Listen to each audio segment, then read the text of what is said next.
नाजरीन, आप देख रहे हैं तहरीक के चौराहे।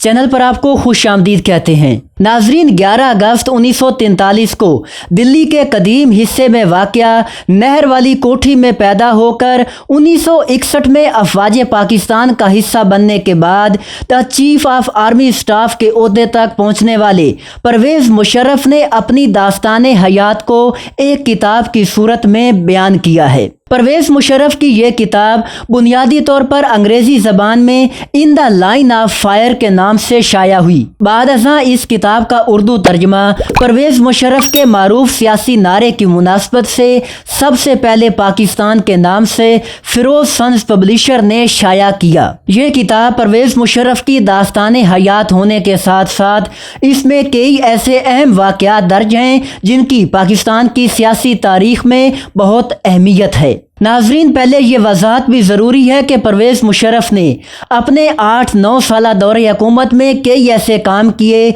जिन पर खुली तनकीद हो सकती है और ऐसा होना भी चाहिए, मगर हम अपनी वीडियो को सिर्फ उनकी किताब की हद तक महदूद रखेंगे और ये देखेंगे कि एक लंबे अरसे तक पाकिस्तान के सबसे ताकतवर ओहदे पर रहने वाले परवेज़ मुशर्रफ ने अपनी किताब में क्या इंकशाफात किए हैं। नाजरीन, ये वीडियो देखकर आपको अंदाज़ा होगा कि परवेज़ मुशर्रफ 16 दिसंबर 1971 को होने वाले सानह मशरकी पाकिस्तान का जिम्मेदार किसे समझते थे।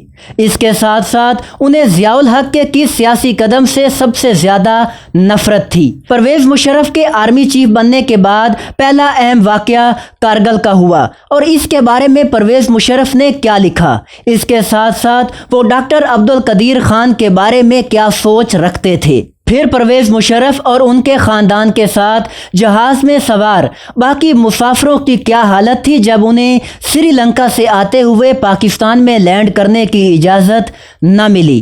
परवेज़ मुशर्रफ के दौरे हुकूमत के वो कौन से 4 अहम वाक़यात थे जिनके बारे में परवेज़ मुशर्रफ ने कुछ भी न लिखा। नाजरीन, परवेज़ मुशर्रफ अपनी किताब का बाकायदा आगाज़ एक दहशतगर्दाना हमले से करते हैं। इस दहशतगर्दाना हमले का टारगेट खुद परवेज़ मुशर्रफ थे, मगर वो इसमें बाल बाल बच गए। इसके बाद परवेज़ मुशर्रफ ने बहुत सारे ऐसे वाक़यात बयान किए हैं जिनमें उन पर कातलाना हमले हुए और दहशतगर्दों की जानिब से अटैक में वो हमेशा मुआज़ाना तौर पर महफूज रहे।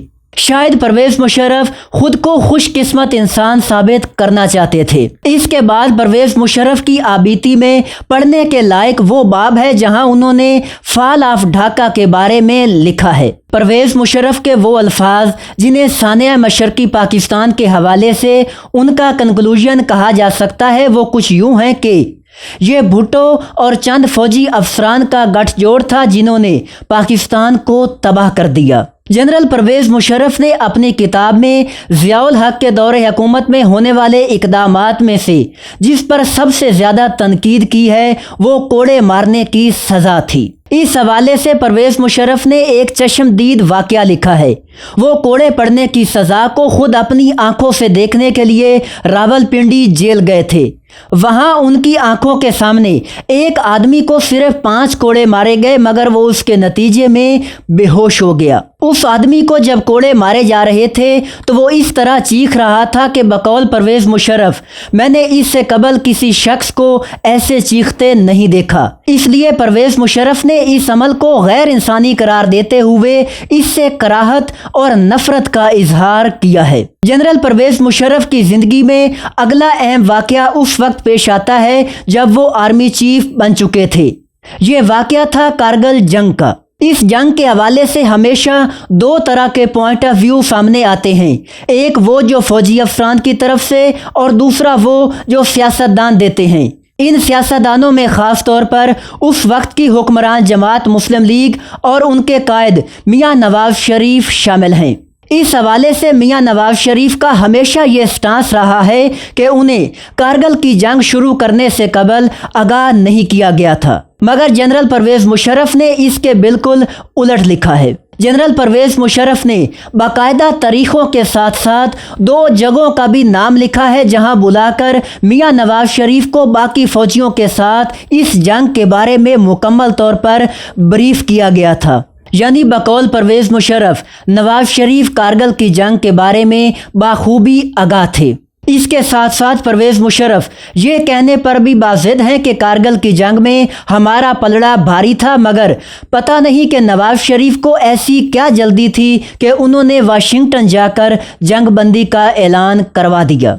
इसके बाद परवेज़ मुशर्रफ की किताब के सबसे जज्बाती बाब की जानिब आते हैं, यानी जब पाकिस्तान में परवेज़ मुशर्रफ की गैर मौजूदगी में नवाज शरीफ ने नया आर्मी चीफ तैनात कर दिया। इस खबर पर परवेज़ मुशर्रफ श्रीलंका से बज़रिया मुसाफिर तैयारा पाकिस्तान रवाना हुए, मगर जब यह तैयारा पाकिस्तान की हदूद में पहुंचा तो जहाज़ के अमले को हुक्म मिला कि इसे पाकिस्तान की हदूद में ना उतारा जाए। जब ये हुक्म मिला तो उस वक्त उस तैयारे में तकरीबन 1 घंटे और 10 मिनट का ईंधन मौजूद था। इस हुक्म के चंद ही लम्हे बाद कराची से एक और हुक्म मिलता है कि इस जहाज़ को पाकिस्तान के अलावा दुनिया के किसी भी एयरपोर्ट पर उतार दें। इस हालत में करीब तरीन एयरपोर्ट भारत के शहर अहमदाबाद में था, मगर परवेज़ मुशर्रफ ने वहां जाने का रिस्क न लिया। इस हंगामी हालत में जहाज़ का ईंधन सिर्फ इतना बच गया कि उसे पाकिस्तान से बाहर तो ले जाया ही नहीं जा सकता था। इस सूरत में जहाज़ को कराची से तकरीबन 100 मील के फासले पर नवाब शाह एयरपोर्ट पर उतारने का फैसला हुआ। जहाज़ का रुख नवाब शाह की जानिब मोड़ दिया गया था, मगर उसी वक्त हुक्म मिला कि चीफ से कहें कराची उतरें, यानी फौज ने कराची एयरपोर्ट का कंट्रोल संभाल लिया था। यूं परवेज़ मुशर्रफ का जहाज़ जब कराची एयरपोर्ट पर लैंड हुआ तो उस वक्त उसमें सिर्फ 7 मिनट का ईंधन बाकी था, यानी अगर सिर्फ 7 मिनट देर हो जाती तो पाकिस्तान की सियासी तारीख एक और बड़े सानहे का सामना करती। इसके बाद परवेज़ मुशर्रफ ने अपनी किताब में 9/11 और उसके बाद फैलने वाली दहशतगर्दी के बारे में तफसील से लिखा है। इस वाक़या के बाद अमरीकी हुकूमत ने पाकिस्तान से सवाल किया था कि क्या आप अमेरिका के साथ हैं या दहशतगर्दों के साथ। इस सवाल के जवाब में परवेज़ मुशर्रफ की हुकूमत ने अमरीकी इंतज़ामिया के सामने घुटने टेक दिए।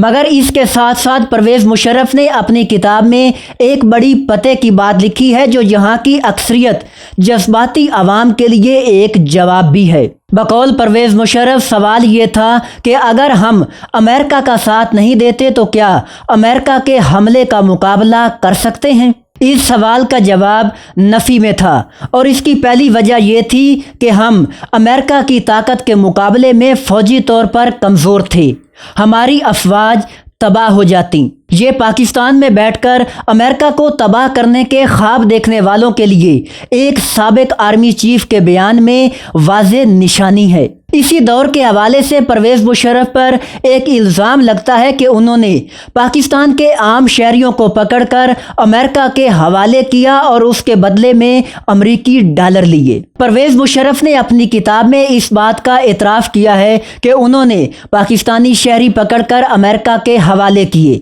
मगर इसके साथ साथ उन्होंने अपनी बात बयान करने के लिए महफूज रास्ता इख्तियार करते हुए कहा है कि ये तमाम लोग दहशतगर्द थे। उन लोगों के बदले में अमरीकी डॉलर मिलने के हवाले से परवेज़ मुशर्रफ ने लिखा है कि ये वो रकम है जो उनके सर की कीमत अमेरिका ने मुकर्रर की, या फिर उनके पकड़े जाने के हवाले से जो इनाम मुकर्रर हुआ था। परवेज़ मुशर्रफ ने इसी दहशतगर्दी के इल्ज़ाम में गुजरात से पकड़ी जाने वाली एक फैमिली के हमरा 6 माह के बच्चे को भी अमेरिका के हवाले कर दिया।